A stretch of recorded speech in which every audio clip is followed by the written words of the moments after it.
In your new book, Young Man in a Hurry, you're really explicit in trying to confront the perception that you are, and I'm quoting here, a privileged prince.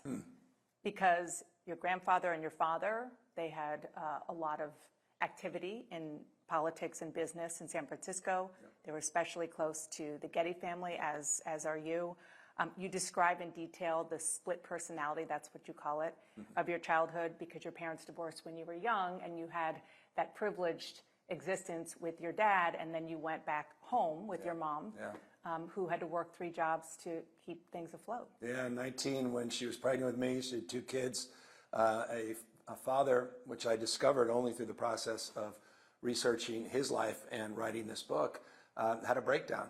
Ran for county supervisor in San Francisco, lost, ran for state senate, lost both races, was broke, and said he had a breakdown that required him just to leave, and he just took off to Lake Tahoe, Truckee area, and that was it.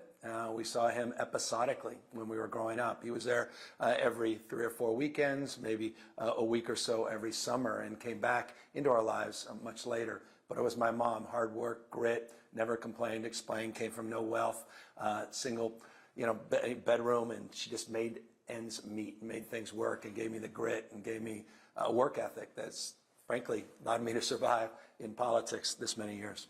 Yeah, I mean, you talk about that grit. You talk about your mom giving you that grit and your dad teaching you other things like the love of the outdoors and poetry. But it really is striking to me how distant you describe, and you're really detailed and pretty raw about how distant you felt from both of your parents, and especially your mom. You call her impenetrable to you. Yeah, look, I mean, the title has meaning, Young Man in a Hurry. I've been in a hurry. I've been always trying to chase something. I put a mask on, and my face was going into it. I was becoming, I wasn't becoming myself. It was the biggest fear my mom had of me getting into politics. She never wanted me to go into politics, which I never understood until I learned in the process of writing this. That was the reason for their divorce. She never explained that. They never talked about that when I grew up. I lost my mom almost 20 years ago to breast cancer. And I was hustling back then. I was a small business person. I had opened a number of small businesses, restaurants and hotel, small little winery. I was a county supervisor. I was thinking about running for mayor. She was getting sick and sicker, and I was distant. And she called. She left a voicemail. It's in the book. How about getting this voicemail? Literally, hi, it's your mom. Next week, I'll be taking my own life. If you want to visit me, I would encourage you to do so before next Thursday. That was literally, I still have the voicemail. I kept it. And it was a big wake-up call. And I realized how selfish and self-absorbed I was. And I started spending time with her, but it was too late. She already made the decision. The cancer metastasized. She was in so much pain. And I had the privilege and the burden, the worst experience, and in hindsight, the most blessed experience I've ever had, and that was being there for her when she took her last breath. My sister and I there at her assisted suicide with a brave doctor. It was against the law. And it was a brave doctor who was willing to help her and take her out of her misery, and was there for that last moment. And you were 34, she was 55, and you wrote that there was no peace that blanketed her. She gasped and took a last breath. I kept holding onto her hand tighter and tighter and sobbing. Yeah, I was there. She had anybody's been in this position with someone who's suffering and struggling. So we came there, and she took some pills, and she started to doze off a little bit, and she had an old binder of photographs, and she was talking. My sister and I were the 2 that were with her, both sides. And then she started dozing off a little more. My sister said, I can't do this anymore. She didn't want to be there for the end, and she took off. And about 10 more minutes of that, it was just my mom and I. And the doctor came in and administered the final dose, and those last breaths, I'll never forget it. And I was angry that I was there. I was angry with her. At the time, I was for years and years. Why? Why would you do this? Why would you? There was nothing calming about it. It was not a romantic end. She struggled, and she had struggled her whole life. And I'm realizing, and now I realize it, how selfish and self-absorbed, as I suggested I was, that I never had a chance to thank her. Never really had a chance to say, I love you. Thank you for all your sacrifices. But over the years and through the process, I'm telling you, what a gift to be able to write something. I started realizing, that last breath, I'm still, it's extended through me today. That hand I'm holding is her hand. And she's, I'm an expression of her. She's still alive in me. I've been able to come to grips with it in a deeper and different way. And it's also allowed me to recalibrate my life. And so much of this is about an honest assessment of self, just grinding, trying to be something, trying to make up for someone I felt I wasn't. I'm not smart enough. We talk about my dyslexia and my learning disabilities, how I struggled, how insecure I was, sweaty hands, and always trying to be something. And how in this process of understanding that and uncovering some of those, where those anxieties come from, it's allowed me to let a lot of things go. You're obviously trying to explore your own life and your family's history in this, but also put out to the world what you say is the full you and not perhaps what people see. They see a slick politician who knows how to talk and, has been climbing and a man in a hurry for a long time. There's a connection that you have to so much history and also key players in San Francisco and national politics, which is interesting because, again, the book, you're trying to fill out who you are. Yeah. I'm both and. I'm all these things, but I'm not just the caricature that Fox News paints me out to be. This book is not about victimhood. Quite the contrary. It's about agency. It's about resilience. It's about, it's about the journey that we're on. It's a human story that I think a lot of people can connect to with divorced families, kids that are struggling, the good and bad in life, the serendipity of life, marriage, divorce. All of that. Well, on that, I was going to ask you about that because you do talk in great detail about issues that not that long ago were taboo. Yeah. And things that are not really highlights of your personal life. You talk about the affair that you had with one of your staffers, his wife. You talk about the failure of your first marriage to Kimberly Guilfoyle, who was later engaged, of course, to Donald Trump Jr. Yeah. We even talk about your hair. Yeah. And about your lifelong struggle with hair gel. And so, I don't know. But I guess what I'm getting at here is that, you are also a politician, thinking about your future. You're trying to redefine and fill out, or maybe even get the narrative set in a different way than it is now. I wish it was that intentional. I wish it was that Machiavellian of sorts. I wish I was that political about it. Well, I keep referring to this mask because I think all of us put on. I think there was Oscar Wilde talked about, in life we all sort of, our first thing in life is we all have a pose. And the second thing, no one ever really figures out. I'm trying to figure out the second thing. I sort of had that pose. And now I'm just trying, just let it go. I am who I am, imperfect as I am. Have a swing at it. You don't like it, I get it. And so it's a little, and I think it's reflected. And I think you've seen it in my politics, the way I've addressed Trump and the way, how I'm navigating even going overseas and how I'm talking in the political realm, how we did Prop 50. I'm punching back. I'm just on the other side of it now. I'm just less risk adverse. I've always taken risks. That's well defined here. But there's a freedom now. People who really know your story know that you are pretty severely dyslexic, but you really go into what it was like as a kid. As you said, feeling like you're dumb and like you can't get things done and understand things. And you interviewed your Aunt Cindy, your mom's sister, and she described you as a child with a disability, a scrambled brain who required a certain touch. Your parents' failure to even seek out the right professional help for you left you on an island all alone. That's kind of abuse by omission. That's tough. God bless. She loves me, and I'm blessed.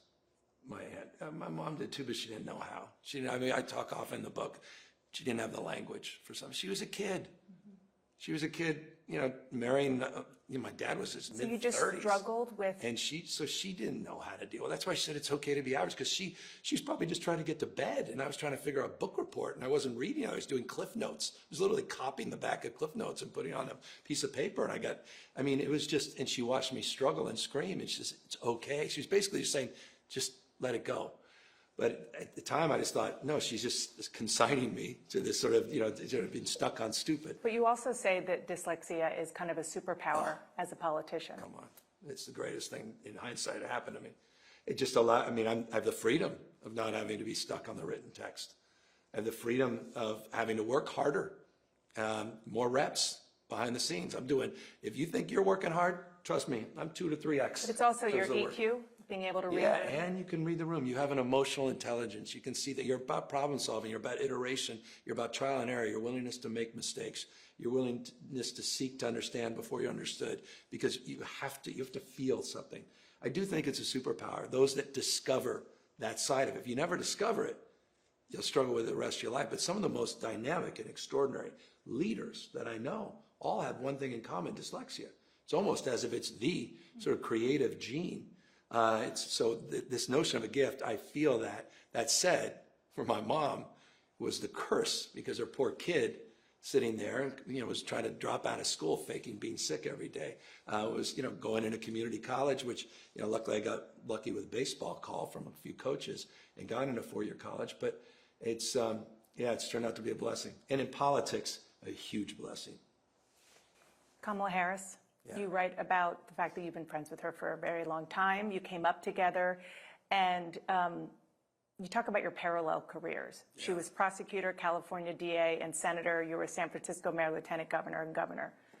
What happens if and when those parallel careers intersect and collide? Well, I'm San Francisco now. She's LA, so we're talking about a little bit. There's a little distance between the two of us.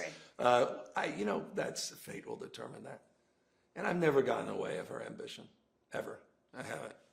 I don't imagine I would in the future. But I don't. Well, if you run against each other for president, that's fate. I don't know. See,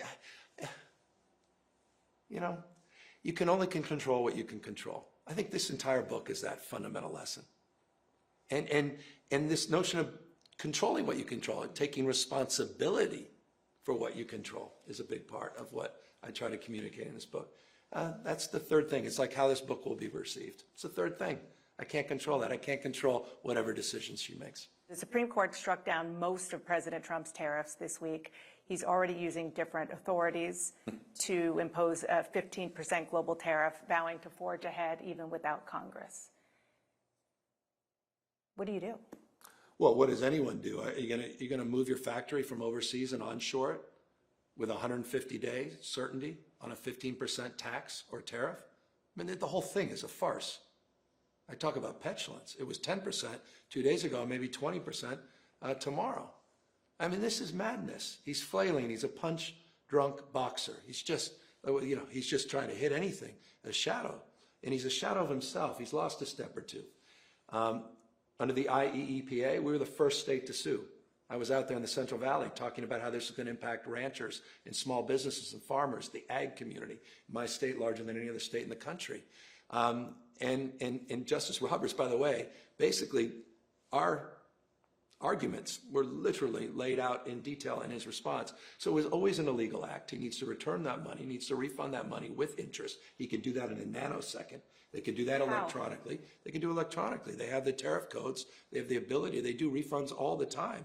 They have the ability to do that. The problem is for families, it's been about $1,701 a year. That's a different requirement that I think he has to pay the American people back. I saw Bessent out there almost gleeful. He was gleeful that no, we won't be doing it. This is Dumb and Dumber, Trump and Bessent. They've wrecked this economy. 1.4% GDP growth in the last quarter. Inflation back up to 3%. The worst jobs market we've seen since 2013. 2.2% GDP for the entire year. He inherited 2.8. It's a wrecking ball presidency. He's wrecking this economy. His entire economic paradigm is mass deportations, tax cuts for billionaires, and tariffs. And he's been exposed. He's a fraud. And by the way, the tariff, this is a self-dealing operation. This is about his personal portfolio. You know exactly what he did in Vietnam with the tariffs. He used them to get a deal on his golf course to fast track his development. Connect the dot. This is unprecedented grift happening in real time. That's reflected in what just happened with the tariff decision in the Supreme Court. It was a profound moment for this administration. I do want to, while we're on the economy, ask about affordability. Because yes, people are struggling all across the country. California has the highest cost of living in the nation. The state's prices are 11% higher than the national average. We were actually out to dinner here in Nashville last night. We met a couple from California. Yeah. They moved out of California because they couldn't afford the rent or even to buy a home and also start a family. Yeah, we've had hundreds of thousands of people move in California the last 2-3 years. We've seen population growth. As you know, we moved from 6th to the 4th largest economy in the world, and we dominate now in every key industry, from AI, quantum, robotics. We dominate in ag, we dominate forestry. But people are struggling to afford things like your mom was. And that's why we did $11 insulin, first of its kind in the United States. It's why we have universal health care and the lowest uninsured rate in the country, 6.4%.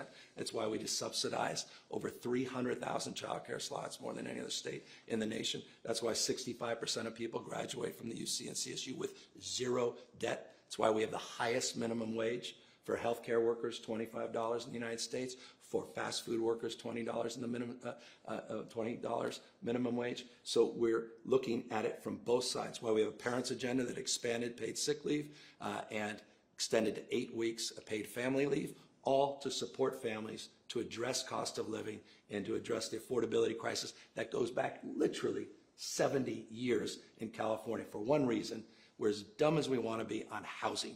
We haven't been able to get out of our way. It explains more things in more ways and more days of what's wrong with our state. And finally, we move forward with historic housing reforms that even our worst critics, including some on the left, like my friend Ezra Klein, acknowledged were the most progressive and perhaps most impactful reforms in a generation to finally address that issue. Last question. What are the metrics that will determine whether you run for president? There's 5 of them. Dutch, Brooklyn, Hunter. You get the drift. Want me to help you name the rest of your kids? No. But the biggest one is Jennifer. So, exactly. It's gonna look. This book was dedicated to them. I wish this was a book my parents wrote. Do they want you to run? And it's gonna be. I don't know. It depends on the day. And my son Romy, it was very powerful. Texted me a few months ago when there was some headline that suggested that I had made some decision. And he goes, "Dad, are you running president?" I said, "No, we'll do the decision as a family." He goes, "You can't." And I said, "Why?" He goes, "I'm too young. You need to spend more time with us."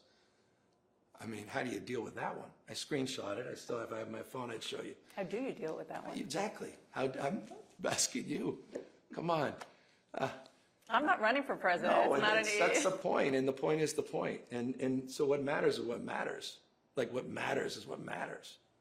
And that's and then going back hard. to the book, your mother didn't want you to even get this far in politics. Yeah, and I think